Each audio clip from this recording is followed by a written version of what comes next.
금융당국이 아파트 집단대출에 대한 심사를 강화하기로 하면서 뜨거웠던 분양시장도 뒤숭숭한 분위기로 바뀌었습니다. 신규 분양에 대해서 은행권이 벌써부터 PF 대출을 중단하는 사례도 있다고 하는데요. 취재기자와 자세한 내용 나눠보도록 하겠습니다. 건설부동산부의 김혜수 기자 나와 있습니다.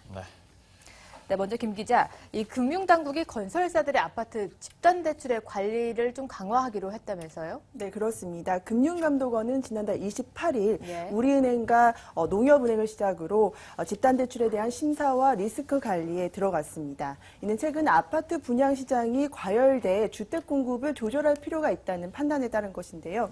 집단대출은 분양 아파트나 재건축 아파트 입주 예정자를 대상으로 취급하는 중도금 대출 등을 말합니다. 올해 들어서 아파트 신규 공급이 크게 늘어나면서 이 집단 대출도 크게 늘어나고 있습니다. KB국민, 신한, 우리, KB하나은행 등 4대 시중은행의 집단 대출 잔액은 9월 말 현재 72조 7,898억 원으로 1년 전에 비해 2조 5,600억 원이나 크게 늘어났습니다. 그런데 이렇게 집단 대출이 단순히 크게 늘어나는 게 문제가 되는 것은 아닙니다. 문제는 최근 뜨겁게 달아오른 분양시장 분위기에 편승을 해서 완공할 만한 능력이 없는 건설사들도 분양시장에 뛰어들고 있다는 점인데요. 금융당국도 바로 이 점에 주목을 하고 있습니다. 이에 따라서 금감원은 은행권에 건설사들이 완공할 만한 능력이 있는지 또 사업성이 모호한지 아닌지 등을 꼼꼼히 따져서 심사를 하라 이렇게 주문한 것으로 알려졌습니다. 분양을 받고 2, 3년 후 입주를 하게 될 때 수분양자에 대한 문제가 생기지 않도록 사전에 이를 관리하라는 뜻으로 풀이됩니다. 네. 김혜수 기자가 말을 해줬던 것처럼 집단대출이 무조건 나쁘다고 볼 수는 없겠지만 사업성이나 그리고 시공 능력에 문제가 있는 곳을 규제하겠다라는 건데요. 사실 종합적으로 우리가 판단을 해봤을 때는 이런 집단대출 전반에 대해서 규제를 한다고 봐야 될 것 같습니다. 이렇다 보면 분양시장에도 분명히 변화가 감지가 되겠네요.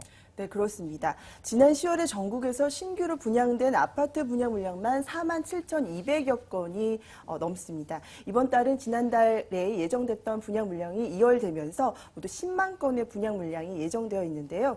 하지만 당국의 대출 규제 방침이 정해지면서 분양시장의 분위기도 크게 달라지고 있습니다.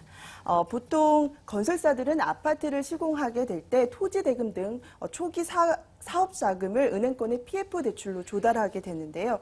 당국의 집단 대출 관리 강화 방침이 정해지면서 건설사들이 은행에서 신규로 PF 대출을 받기가 상당히 까다로워졌다고 합니다.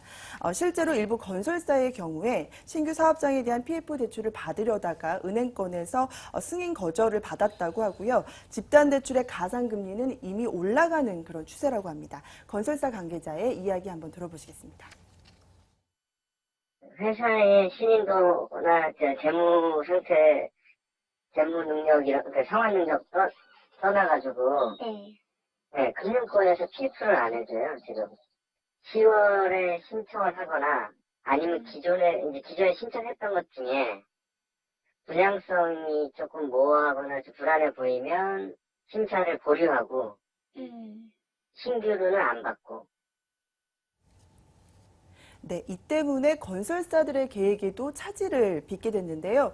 건설사들은 연말, 늦어도 내년 상반기에는 예정된 그 분양 물량을 모두 공급한다는 계획을 가지고 있었는데, 하지만 당국의 방침에 따라서 신규 사업에 대해서는 계획대로 분양 물량을 제대로 할 수 있을지 아직은 불투명한 상황입니다. 예, 그렇군요. 이렇게 대출 규제 방침으로 인해서 어쨌든 분양 시장에서는 양극화 현상이 좀 더 심화되는 것 아니냐라는 이런 조심스러운 전망도 함께 나오고 있는데 이 점은 어떻게 보고 계시나요?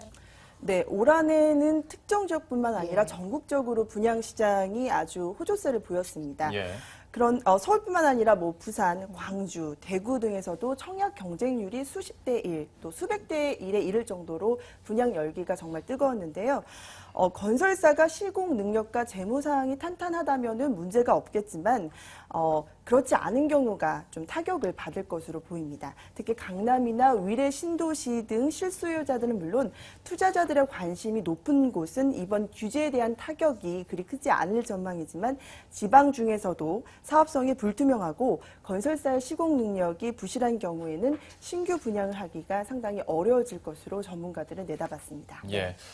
역시 어떤 분위기에 편승된 분양시장의 과열이나 또한 부실은 물론 경계를 해야겠지만 또 소비자 입장에서 본다면 이번 집단대출 규제나 또 내년부터 시작될 이런 가계부채 규제에 대해서는 우리 실수요자 입장에서는 조금 더 어려운 상황이 이어지지 않을까라는 걱정도 함께 드는 것 같습니다. 지금까지 김혜수 기자와 함께 이야기 나눴습니다. 고맙습니다.